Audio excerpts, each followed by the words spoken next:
আর বর্ষার সময়তে সব থেকে বড় সমস্যা যেটা হয় সেটা হচ্ছে যে আপনার ঘাসের সমস্যা। খরগোশ দেখেন নেট কেটে কি অবস্থা করছে, ঠান্ডা লাগে। যেমন ধরেন আমি এত সতর্কতা অবলম্বন করার পরেও আমার এই র্যাবিটটা একটু ঠান্ডা লেগে গেছে। এই যে দেখেন আমাকে একটু খাওয়াই দেখায়, দেখছেন ও কি সুন্দর খাচ্ছে। এই ওষুধটা হচ্ছে একটু মিষ্টি টাইপের, তো খরগোশে খাওয়াতে কোনো সমস্যা হয় না। সিরিজের মাধ্যম দিয়ে আপনার 1 ml করে খাওয়ালেই ঠিক হয়ে যায়। আসসালামু আলাইকুম, সবাই কেমন আছেন? আশা করি আল্লাহর রহমতে সবাই ভালো আছেন। আজকে একটা নতুন টপিক নিয়ে চলে আসছি।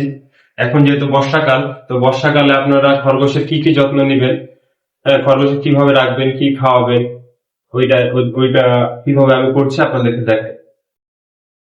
খরগোশকে আপনারা কখনোই ভিজা স্থানে রাখবেন না। বর্ষার সময় হোক বা এমনি সময় হোক, খরগোশ ভিজা স্থানে থাকতে পছন্দ করে না। খরগোশ ট্রে সবসময় পরিষ্কার রাখবেন। এই ট্রে আমি প্রতিদিন পরিষ্কার করে নিই, এখনো পরিষ্কার করা হয়নি। খরগোশ দেখেন নেট কেটে কি অবস্থা করছে। এটা একটা বলে দিই যে খরগোশকে প্লাস্টিক নেট কখনো দেবেন না, এই জিনিসটা আমি ভুল করছি। এই অবস্থা যে বিষয় নিয়ে কথা বলছিলাম, খরগোশের ট্রে সবসময় পরিষ্কার রাখবেন। ট্রে পরিষ্কার রাখলে তারা সুস্থ থাকবে। আর এটা যখন ওরা প্রস্রাব করবে তখন এটা ভেজা হয়ে যাবে। এতে করে তাদের বর্ষার সময় বেশি প্রবলেম হবে, আর এমনি সময়তেও প্রবলেম হবে। তো বর্ষার সময় এটা রাখাই যাবে না। আর বর্ষার সময়তে সব থেকে বড় সমস্যা যেটা হয় সেটা হচ্ছে যে আপনার ঘাসের সমস্যা। হ্যাঁ, বর্ষার সময় তো মাঠে ঘাটে ঘাস পাওয়া যায় না। যারা আমার মতন মাঠ থেকে ঘাস কেটে এনে খাওয়ান, তারা দেখা যাচ্ছে ঘাস ডুবে যায় পানিতে। তো ওই ঘাস যদি আপনারা খরগোশকে এসে খাওয়ান, পানিতে ডুবা ঘাস, তাহলে খরগোশের অসুখ হতে পারে।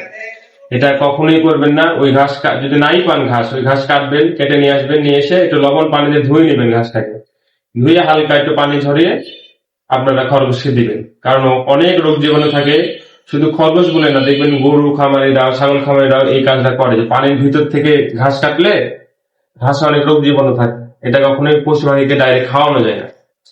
তো আপনারা যদি ঘাস না পান, পানি থেকে যদি কেটে নিয়ে আসতে হয়, তাহলে নিয়ে এসে লবণ দিয়ে বা ভিনেগার দিয়ে একটু পরিষ্কার করে নেবেন, তাহলে খরগোশের অসুখ হবে না। কারণ বর্ষাকাল তো 1-2 মাস থাকেই, আর ঘাস ডুবে থাকবে যারা মাঠ থেকে ঘাস কাটে। আর যারা নিপিয়ার ঘাস খাওয়ার চাষ করে, তাদের বিষয়টা আলাদা। তাদের তো ঘাস অনেক বড় বড় হয়, উপরেটুকু ডুবে না। আর খরগোশ তো নিচের শক্ত জায়গাটুকু খেতে পারে না।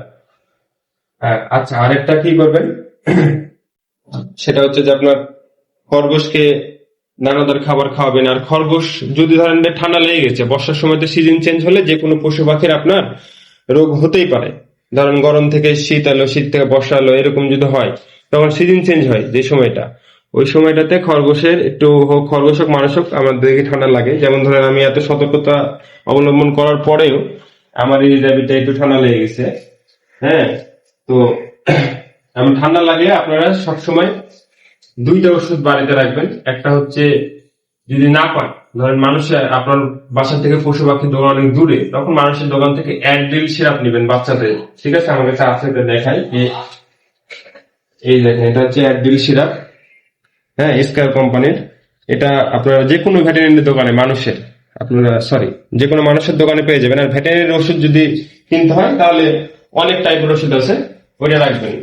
আর আপনাদেরকে এটা খাওয়াই দেখে, যেটা ঠান্ডা লেগে গেছে, এটা খাওয়ানোর সময় হয়ে গেছে। এই যে অল্প একটু আছে, আমি নিয়ে এসে রাখি। আপনারা শীতের সময় আবার ধরেন বর্ষার সময় এই ওষুধটা বাসায় রাখবেন। কারণ খরগোশের যতই যত্নে রাখেন, আপনার খরগোশের ঠান্ডা লেগেই যায়, বুঝলেন?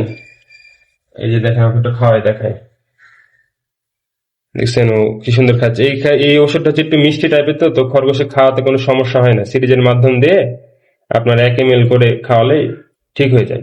এছাড়াও আপনারা বাসায় আপনার তুলসী গাছে লাগিয়ে রাখতে পারেন। হ্যাঁ, তুলসী 3-4টা যদি পাতা, তুলসীর 3-4টা পাতা যদি আপনারা যাচ্ছে হালকা ঠান্ডা লাগছে, তাহলে আল্লাহর রহমতে ঠিক হয়ে যাবে। তো আমার তুলসী গাছের পাতা অলরেডি আমি খাওয়াতে শেষ করে দিয়েছি। আমি তো এমনি সময়তেও খাওয়াই, রোগ করে তো অনেক আছে।